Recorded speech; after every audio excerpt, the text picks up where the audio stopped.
자기가 아무리 일부종사하고 살고 싶어도 그게 마음처럼 안 돼요. 반드시 이별수를 겪고 또 아기 낳고 산다 하더라도 공방살이 들어서 헤어지게 되고 자 그렇기 때문에 타고난 사주는 어쩔 수가 없답니다. 일부종사, 이부종사, 삼부종사까지 가는 사람들도 간혹 많이 계셔요.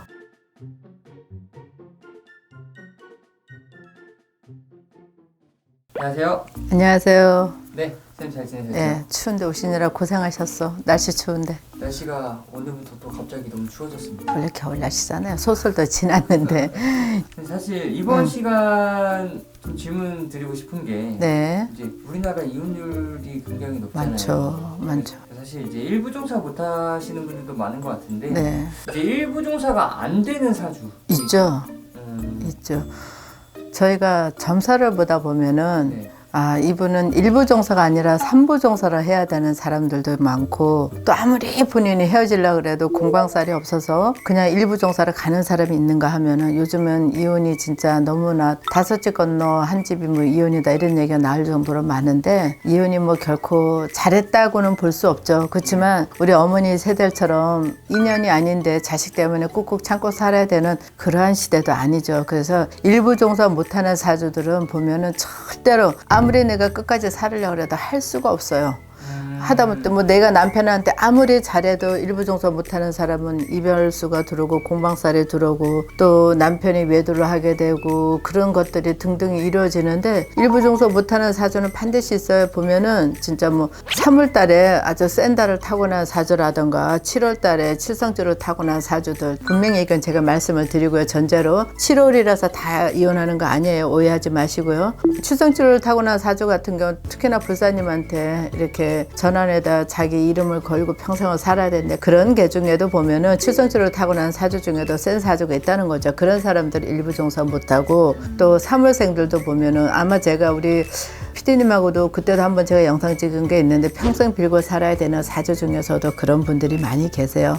3월 달에도 빌고 살아야 되는 사주가 있습니다. 그런 사람들도 보면 거의 뭐 이렇게 일부 종사 못 하신 분들이 많아요. 그래서 일부 종사 못 하시는 분들은 자기가 아무리 일부 종사하고 살고 싶어도 그게 마음처럼 안 돼요. 반드시 이별수를 겪고 또 아기 낳고 산다 하더라도 공방살이 들어서 헤어지게 되고 자 그렇기 때문에 타고난 사주는 어쩔 수가 없답니다. 일부 종사, 이부 종사, 삼부 종사까지 가는 사람들도 간혹 많이 계셔요. 이 아까 이제 또 3월생이랑 7월생 네. 말씀해 주셨는데 이건 음력이죠. 우리 무속 선생님들이 다 말씀드리는 거는 다 음력입니다. 양력 아니에요. 음력으로 저희는 음력을 보는 그런 시대에 살고 있다 보니까 다 음력 기준으로 말씀드리는 거죠. 그렇다면 뭐 이런 생일이 좀 약간 사주팔자가 셀까 좀 궁금하기도 한데 뭐 3월 3일, 7월 7일 아유. 뭐 이런 앞에랑 네. 그냥 똑같아요. 네. 9월 9일, 예, 10월 상달 이러신 분들은 사주가 우리가 흔히 말하는 사주가 센 사주라 그래요. 물론 이제 선생님들마다 점사 보시는 방법이 다 틀리긴 한데 저 같은 경우는 우리 법당에 들어오면 저는 그 사람이 성씨가 뭐고까지 제가 맞춥니다. 그런데 저는 그 사람한테 기억하기 위해서 제가 적어 놓는 거 우리 점사 보신 신도분들한테 가끔 제가 그 말씀을 드려요. 근데 3월 3일 날, 5월 5일 날, 4월 뭐 초파일 날, 7월 칠성날, 10월 뭐 상달 이렇게 아니면 3월 10월 정월 대보름 이렇게 나신 분들이 사주가 센 분은 맞죠. 그 중에서도 3월 삼진날이나 아니면 7월 칠성날 또 3월 15일 날 이렇게 나신 분들 대부분도 보면은 사실 제자의 길을 가신 분들이 많아요. 이 길을 원해서 가신 분들은 아마 거의가 없을 겁니다. 내가 알아요. 본인이 내가 제자감이라는 걸 알지만서도 거부를 많이 하죠. 그러다 보니 막 같은 고통을 다 겪는 거고 또 그래서 그런 사주들이 타고난 사주들이 특히 일부 종사를 못하는 사주 중에 한 부류에 속하시는 분들이죠. 그렇다면 사실 사주팔자를 바꿀 수는 없잖아요.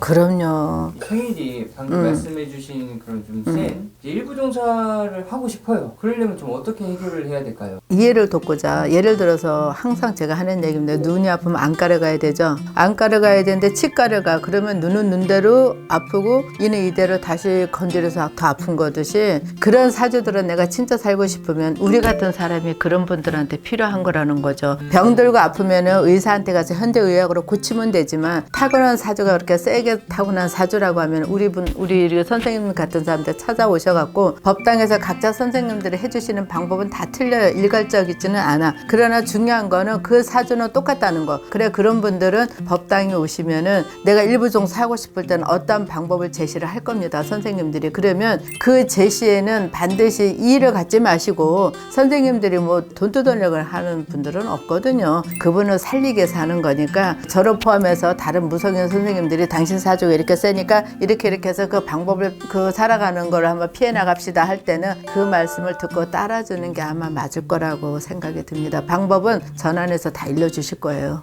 네, 지금 제가 말씀드린 일부 종사가 안 되는 사주는 분명히 있다고 말씀드렸습니다. 있는 건 맞고요. 또 타고난 사주를 바꾸려고 하다 보면 또 돈은 들어가게 되어 있는데 그 금전에서 많이들 오해를 하십니다. 근데 금전에 대해서 오해는 안 해주셨으면 좋겠고 또 신령님의 일에 있어서는 절대 공짜가 있을 수가 없답니다. 이유는요. 제자가 돈을 받지 않으면 신령님이 책임을 안 져주신다고 합니다. 그래서 소액이든 어떠한 돈이든 간에 제자가 반드시 돈을 받는 이유는 그것 때문이니까 오해하지 마시고 그런 사주가 계시고 내가 일부 종사가 지금 현재에도 안 되고 계신 분들 계신다면 연락 주시고 법당으로 오십시오. 그러면 제가 해결해 드리겠습니다. 네. 고맙습니다. 감사합니다.